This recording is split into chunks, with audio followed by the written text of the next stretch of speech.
A very good day to you. I'm Hank Gross, MidHudsonNews.com. It's Thursday, October 19th. The news today brought to you by the Galleria at Crystal Run. Central Hudson's proposing double-digit hikes for electric and gas service, and Ulster County residents told the State Public Service Commission last evening that they're not worthy of any rate increases. The utility seeking to raise its electric rates by 16.4% and gas service rate by 19%. The proposed double-digit increase is unconscionable on the heels of what thousands of Central Hudson customers have endured over the last 2 years, says County Executive Jen Metzger. Susan Nickerson of Saugerties shared her experiences and dismay with the utility at the public hearing. My journey began in December of 2021. The account that I'm talking about, we became residents in March, earlier that March.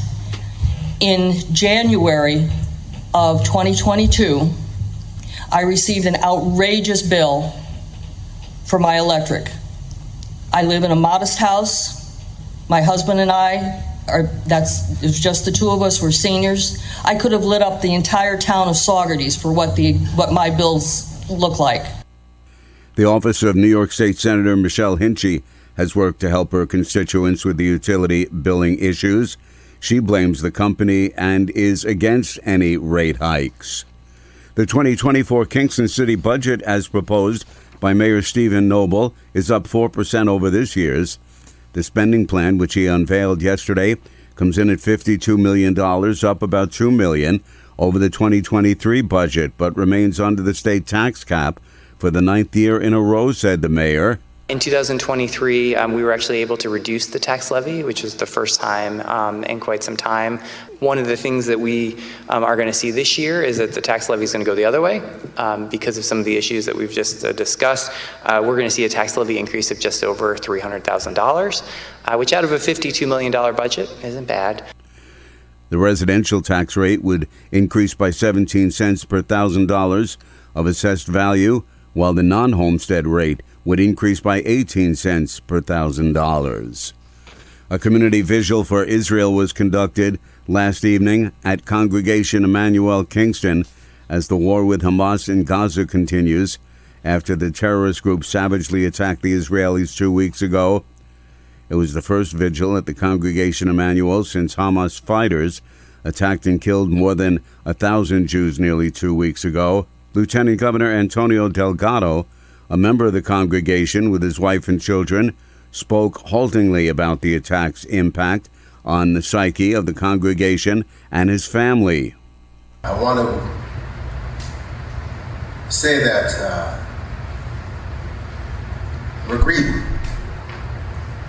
We're grieving loss in the face of horrific acts of violence and unspeakable evil committed against our Jewish brothers and sisters in Israel. Delgado's wife and children are Jewish.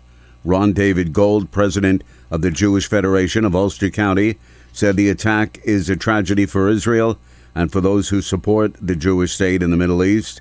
In his words, it's the worst thing since the Holocaust, people killing Jews because they are Jews. More news right after this. Find over 100 retailers allowing you to spend hours shopping safely at the Galleria at Crystal Run. Enjoy the big brands and the diverse selection of family-owned stores all in one location. The Galleria at Crystal Run offers dining options for everyone with Fuji 110 Grill, Allen's Mediterranean Grill, and Peru Cuisine. Discover the Mid-Hudson Valley's premier shopping, dining, and entertainment destination, the Galleria at Crystal Run. For more information, follow us on Instagram, Facebook, or visit GalleriaCrystalRun.com. It was back in 2019 when the state authority's budget office annual report on public authorities took issue with the Orange County Partnership's financial operations. The ABO maintained that the agency is a public authority and must comply with statutory transparency requirements. The partnership disputed that assertion and fought what they called agency overreach in Supreme Court. Later that year, a Supreme Court justice agreed with the partnership, ruling that it is not a local authority and therefore does not fall under the oversight of the ABO.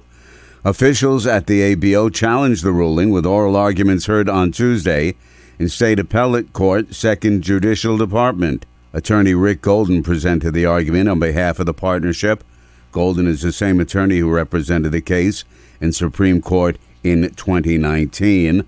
Partnership President Maureen Hallahan yesterday noted her agency is private and accepts no public funds from the county, something Supreme Court upheld last year.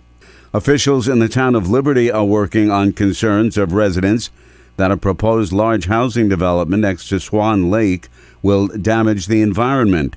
Town Supervisor Frank DeMeo says those issues are under review by the town board. The board right now has been instructed to come up with any additional information they're looking from the developer by Friday so that we can assemble a motion as to whether or not to move forward with this by what I'm looking to be the December 4th deadline. As for any EPA violations order, DeMeo says the issues are administrative, including that the town does not have a maintenance manual for its sewer treatment plant. We're searching for that, he said. State Supreme Court Justice Thomas Zugabe has granted the County of Rockland's request for a preliminary injunction against the City of New York and Mayor Eric Adams and the Armani Hotel, prohibiting the city from proceeding with their plans to turn the Armani Inn and Suites in Orangeburg into a shelter for 340 migrants. All occupants escaped from a school bus and a Hyundai Elantra when the car rear-ended the bus on Interstate 84 in the town of Wallkill shortly after 9 p.m. on Tuesday, state police report. Both vehicles caught fire and were completely engulfed by flames. Troopers say the bus was carrying students to the school from a Minisink Valley volleyball match against Our Lady of Lourdes School. The cause of the crash remains under investigation, but police say there appears to be no impairment involved. There were no injuries and no one required medical attention, police said. I'm Hank Gross, MidHudsonNews.com. The news today brought to you by the Galleria at Crystal Run.